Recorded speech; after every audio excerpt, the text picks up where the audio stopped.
Assalamualaikum semua.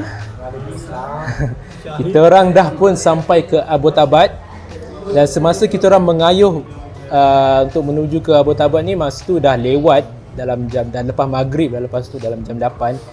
Masa kita orang kayuh nak melilau untuk mencari hotel tu, kita orang jumpa 3 orang pemuda ni naik satu motosikal tau.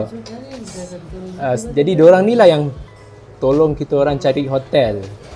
Aku terus cakap dengan diorang, kita orang tengah cek hotel, boleh tak tolong kita, boleh tak tolong kita orang? Diorang cakap, oh mestilah boleh. Lepas tu diorang bawa kita orang pergi ke hotel dan diorang deal semua, dan alhamdulillah malam ni kita orang tidur di hotel yang berharga 1,500. Dan sekarang aku nak introduce korang dengan 3 orang pemuda ni. Okay. Can you introduce yourself? My name is Amar and I live in Abbottabad and I have a job in Sami Pharmaceutical. And then you? My name is Shahid Shakil. I am from Abbottabad. My job is I work in Sami Pharmaceuticals. And you? I'm Madali. We are all our colleagues and feeling so good to have you here. Okay, diorang ni semua adalah sahabat daripada zaman belajar dan sampai ke bekerja. Diorang satu company. Jadi aku macam, wish, gila lah, daripada belajar sampai ke kerja, diorang Balik kerja pun naik satu motor. tadi balik kerja pun naik satu motor kan. Sekarang ni diorang bawa kita orang ke local restaurant, jamu kita orang dengan kebab. So this is kebab, right? Kebab. Jadi jom kita orang makan malam. Lapar gila hari ni. Okay guys, let's go.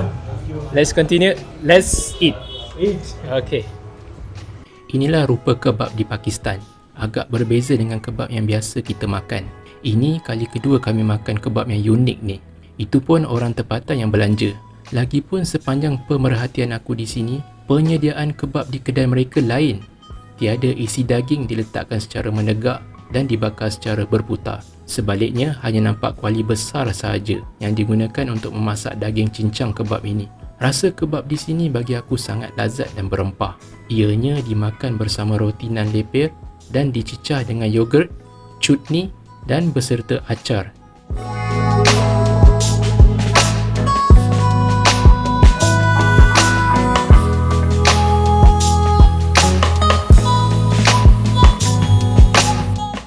Basuh baju. Sekadar rendam je lah. Nampak air dia gelap. Aku rendam ni pakai sabun serbuk, deterjen, sabun cuci lah. Minta Nas punya sebab dia beli lebih.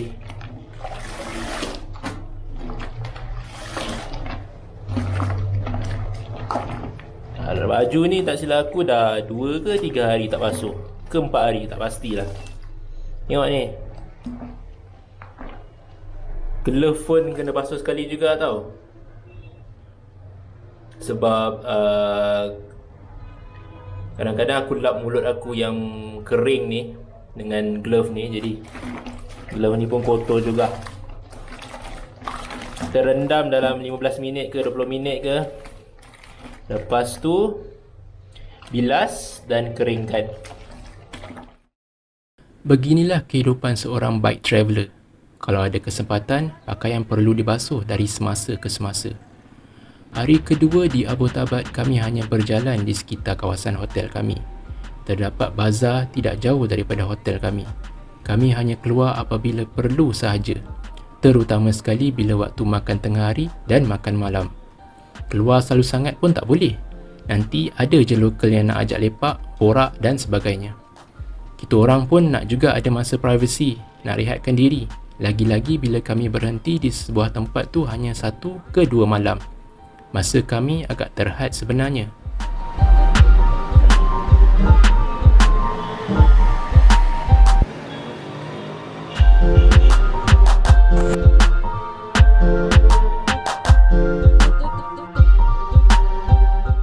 Di Pakistan, orang tempatan memang gila dengan Snapchat dan TikTok. Tak kira lah tua ke muda. Kedua-dua medium sosial ini sama-sama popular seiringan dengan Facebook. Masa ni kita orang mahu keluar balik untuk makan petang. Tiba-tiba kami dipanggil oleh lelaki ini semata-mata untuk rakam konten TikTok dia. Siap bawa kita orang ke laman hotel terdekat pula tu semata-mata nak dapatkan lokasi yang menarik. Kita orang pun layankan je lah. Tak dilayan nanti dikatakan sombong dan kecil hati pula dorang.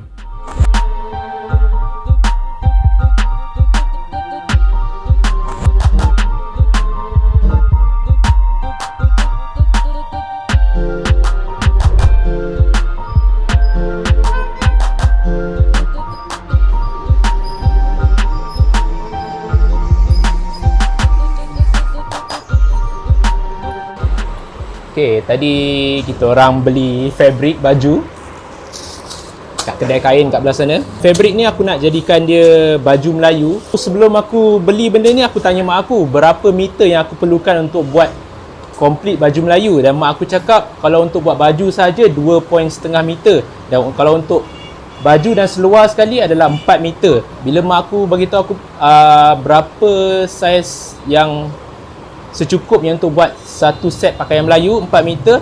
Jadi aku pun terus pergi ke kedai untuk beli fabric ni. Fabric tempatan ni yang berharga RM1,000 untuk 4 meter. 4 meter yang berharga dalam RM16 lah. Tercapai lah aku punya satu lagi apa orang panggil? Hasrat untuk beli kain tempatan yang kebanyakan orang gunakan untuk buat baju salwar kamis ni, untuk jadikan dia sebagai baju Melayu. Sebab bagi aku baju Melayu yang sekarang ada di pasaran sekarang, baju dia, fabric dia memang sangat panas. Dan aku lihat di Pakistan, sama ada di Pakistan, di Malaysia juga, diorang pakai baju kurta diorang yang labuh tu anytime anywhere, diorang pakai sepanjang masa. Dan aku notice lah satu, pakaian diorang, fabric diorang ni memang sangat lembut dan tidak panas. Sebab tu diorang boleh pakai baju salwar kamis ni berhari-hari, dan mungkin ada yang berminggu-minggu lah. Sebab tu aku nak beli fabric ni untuk jadikan dia baju Melayu. Sebab untuk aku pakai lebih kerap lah berbanding baju Melayu yang aku sekarang ada ni. Aku cuma pakai, kalau aku beli baju Melayu yang baru, aku cuma pakai mungkin setahun 2-3 kali je lah. Harapnya bila balik Malaysia nanti, aku akan jadikan fabric ni baju Melayu yang lengkap. Okay? Sekarang kena dulu jus pisang dan jus mangga. Sebelum kita tunggu maghrib, kita layan dululah minuman tempatan ni. Okay? Selepas solat berjemaah maghrib di masjid tempatan, kami tidak terus balik ke hotel. Kami bersia-sia di bazar tempatan untuk melihat bagaimana nightlife di bazar Abu Tabat ni. Kami perasan sewaktu kami selesai solat maghrib di masjid, kelihatan kedai-kedai di bazar yang hampir dengan masjid ni baru saja membuka semula kedai mereka. Aku yakin mereka tutup kedai disebabkan untuk hadir solat jemaah bersama-sama di masjid. Tetapi bukan semua kedai begitu. Bazar di sini cukup besar. Terdapat seksyen-seksyen yang membahagikan kedai-kedai yang menjual barangan yang tertentu seperti pakaian, barang dapur, barang basah dan sebagainya. Bagi aku, cukup teratur. Ini entah kali keberapa kami makan nasi biryani. Travel buddy aku Nas ni betul-betul hantu dengan nasi. Kalau tak makan nasi, tak sah. Beginilah cara orang di Pakistan dan juga di India menyukat nasi biryani yang dijual kepada pelanggan mereka. Biasanya istilah quarter ataupun suku, half plate dan full plate mereka gunakan. Dan bagi aku half plate sudah pun mencukupi bagi seorang makan. Itu pun dah cukup puas. Cuma apa yang aku perasan, ayam yang sering diberi bersaiz kecil untuk orang Malaysia yang berselera besar ni. Semasa sedang berjalan-jalan di bazar, pemuda-pemuda ini tegur kami dan ajak bersembang. Mamat bertopi yang berada di sebelah kanan ini ajak kami untuk minum teh di gerai berhampiran. Betul-betul curious dia nak tahu pasal latar belakang kami. Sedang kami rancak berbual sambil hirup green tea yang panas dengan pemuda bertopi tadi, datang lagi seorang baya yang menegur kami dalam bahasa Melayu. Fasih bahasanya. Bertambah excited lah kami bila jumpa orang yang boleh berbahasa Malaysia. Katanya dia duduk dan bekerja di Malaysia selama 7 ke 9 tahun. Nama dia Zaid dan dia asal Karachi. Pulang ke Pakistan kerana sakit misteri kira-kira setahun yang lalu. Alhamdulillah dia sudah pulih. Dia mengusahakan gerai biryani di bandar ini. Besoknya sebelum kami meninggalkan bandar Abbottabad, kami makan tengah hari di kedainya. Kali ini dia belanja. Baru kami tahu dia adalah owner di kedai biryani yang kami makan waktu dinner semalam. Dia sangatlah ramah dan suka berkongsi kisahnya semasa dia duduk mencari rezeki di bumi Malaysia. Katanya dia juga kahwin dengan orang Indonesia di Malaysia dan ada anak seorang. Sewaktu kami ingin membayar makanan kami di gerainya, dia kata, tak apa, saya belanja. Dia menambah, orang Malaysia banyak berbuat baik kepada dia, terutama sekali majikannya. Dia ada plan untuk kembali ke Malaysia untuk bertemu dengan isterinya dan anak dia yang masih kecil lagi. Lagi satu, nasi biryani yang kita orang makan semalam merupakan air tangannya. Pandai dia masak. Waktu dia duduk menetap di KL dulu, dia juga pernah mengambil upah dan menjual nasi biryani yang dimasak olehnya sendiri.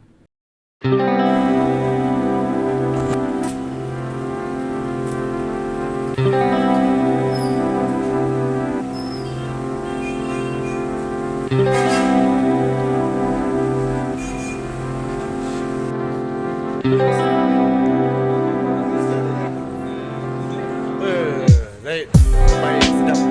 Sedap gila.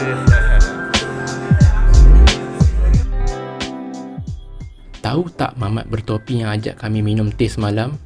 Malam tu selepas kami selesai minum bersama, dia mengajak kami untuk pergi ke tempat dia membesar, tak jauh daripada bandar ini. Natia Gali nama tempat tu. Kawasan tanah tinggi, macam Cameron dan Genting Highland. Tempat tu cantik dan menjadi tumpuan pelancong tempatan. Kata dia, sekiranya kami mula kayuhan daripada situ, untuk menuju ke Islamabad lebih mudah kerana jalannya menurun sahaja. Kami menyewa sebuah van untuk pergi ke Natia Gali yang hanya berjarak 36 km daripada Abbottabad. Mulanya aku fikir kami dapat melawat rumah keluarganya, tempat dia membesar yang dikatakan terletak di tepi lereng bukit. Tapi katanya jalan akses ke rumah lamanya itu teruk dan sukar untuk masuk. Ingatkan dapatlah tidur semalam di rumahnya yang terletak di pinggir lereng bukit tu. Tapi tak apalah. Sekurang-kurangnya daripada sini, jalan untuk ke Islamabad sedikit singkat berbanding dengan jalan satu lagi daripada arah lain. Daripada kawasan tanah tinggi itu, kami mulakan kayuhan untuk menuju ke Islamabad, iaitu goal destination kami.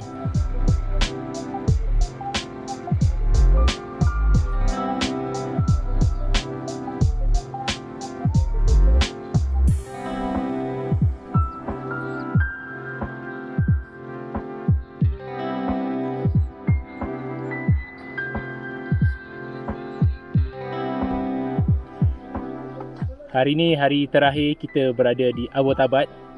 Dan tadi kita orang punya host bawa kita orang sampai ke apa nama tempat ni? Natia Gali, sorry. Dan daripada Natia Gali kita orang akan menuruni bukit sehinggalah ke Muri, dan daripada Muri kita orang akan kayuh sampailah ke Islamabad. Dan baki kayuhan kita, aku boleh katakan kurang daripada 100 km. Jadi ini adalah hari, boleh kata hari yang santai-santai lah. Kebanyakan road kita orang bermula daripada Natia Gali ni akan menurun je. It should be fun lah. Okay, jom layan kita orang downhill daripada Natia Gali sehinggalah ke Muri, dan selepas itu ke Islamabad. Jom. Mari sini aku nak cerita pengalaman kami semasa kayuh daripada Natia Gali sehinggalah ke Muri. Mungkin di kalangan para pelancong Malaysia maupun orang luar sedikit tahu pasal kawasan ini. Tetapi bagi kalangan orang tempatan, kawasan ini boleh dikatakan popular, terutama sekali bila mereka ingin keluar makan angin dan menghirup udara segar sambil layan pemandangan Bukit Bukau yang menghijau ni. Ibarat kawasan ni macam Cameron Highland dan Genting Highland untuk mereka lah.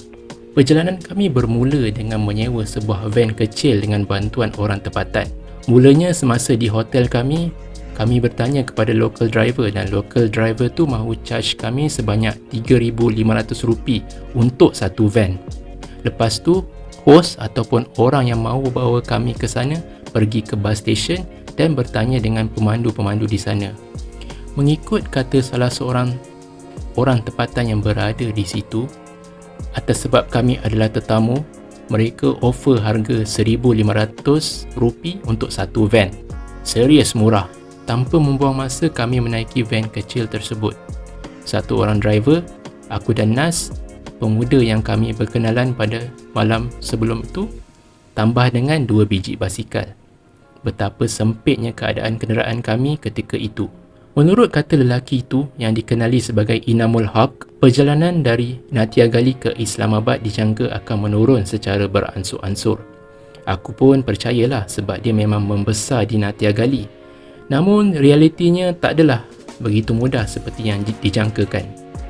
Terdapat beberapa bukit curam yang kami perlu lalui. Landscape sepanjang perjalanan kami memang luar biasa. Kami terpesona dengan pemandangan bukit-bukit hijau yang menjulang tinggi dan betapa sejuknya udara segar yang meniup muka kami. Pemandangan alam semula jadi ini memberikan ketenangan yang luar biasa kepada kami. Walaupun ada satu ketika tu kami perlu mendaki bukit yang agak tinggi. Jalan daripada Nathiagali sehinggalah ke Muri memang bagi aku sangat menarik dan smooth, kata orang putih. Meskipun agak mencabar terutama sekali bab mendaki, tetapi tiada yang boleh menandingi keindahan semula jadi yang kami nikmati semasa perjalanan ini. Disebabkan kami tiba di Nathiagali agak lewat pada waktu petang, sebab kami bertolak daripada Abbottabad waktu tengah hari, jadi sampai ke malamlah kami mengayuh basikal kami merentasi laluan shortcut ini. Kenapa aku kata shortcut? Kalau ikut map, daripada Abbottabad ke Islamabad, jarak terdekat adalah 105 km ikut jalan M15. Kalau ikut Nathiagali pula, cuma 84 km. Bak kata Inamul Haq, laluan Nathiagali Muri ke Islamabad jauh lebih menarik pemandangannya dan landscape tanah tingginya. Jadi kita orang pun ikut je lah. Sewaktu kayuhan kami melalui jalan raya di sini pada waktu lewat petang, kami disaji dengan cahaya matahari, sunset yang memberikan sentuhan magis sepanjang kayuhan kami ketika itu, sekaligus memberikan pemandangan yang spektakular. Pemandangan ini sungguh mengagumkan dan kami rasakan diri kami sangat bertuah kerana dapat alami keindahan semula jadi ini dengan kenderaan dua roda kami. Setelah melalui perjalanan yang mencabar, kami akhirnya tiba di Muri pada waktu malam. Tapi tak adalah kami berhenti di sini. Kami tetap mengayuh basikal kami sejauh yang mungkin. Kelihatan di sisi kami terdapat beberapa resort ataupun hotel yang lengang. Mungkin belum lagi musimnya untuk pelancong datang ke sini. Walaupun kami sudah letih, namun perasaan puas mengatasi keletihan kami. Perjalanan ini telah memberikan kami pengalaman yang sukar dilupakan. Manakan tidak, sehingga jam 10 malam kami masih lagi kayuh basikal. Tetapi masa tu best tau, sebab kami sudah pun melepasi kawasan bukit tinggi dan hanya menuruni bukit perlahan-lahan dengan penuh hati-hati. Kawasan di sini tak ada lampu jalan, babe. Bahaya. Okey Nas, apa perasaan kau? Ujung-ujung dia bagi baik punya bukit tu. Macam nak pusing balik. Oh, aku dapat rasakan dan aku pasti ini adalah bukit yang terakhir. Lepas ni akan menurun saja sehingga ke Islamabad. Tiada lagi bukit untuk kami daki selepas ini. Ini yang last lah, cukup lah. Macam ni lah dia bagi. Kita sekarang ke area mana? Lepas daripada ni lah.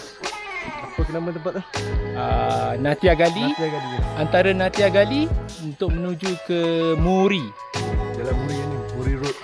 Ini jalan ni kira Muri Road lah. Aku rasa ini point yang paling tinggi. Dan selepas ini dia akan menurun sehingga ke Islamabad. Tapi untuk malam ni kita orang tak cadang untuk kayuh sehingga ke Islamabad sebab daripada sini ke Islamabad mungkin 65 km. Jadi kalau boleh buat pun kita orang sampai lambat. Jadi memang barai habis lah, memang penat gila lah. Nanti kita orang cari mana-mana hotel tepi jalan. Mungkin selepas 30 km daripada sini, selagi mana kita orang larat lah, nanti kita akan cari hotel dan kita orang akan bermalam. Dan besok pagi kita orang akan sambung, kita orang akan habiskan kayuhan kita orang sehingga menuju ke Islamabad. Okey? Oreo dulu. Makan dulu. Makan lapar baik. Hari ni kita enjoy je. Tapi enjoy sekali dia bagi bukit, babe. Ujung-ujung macam ni baik. Bukit tau. Aduh. Sejuk ah. Kita orang pakai jaket ni. Glove.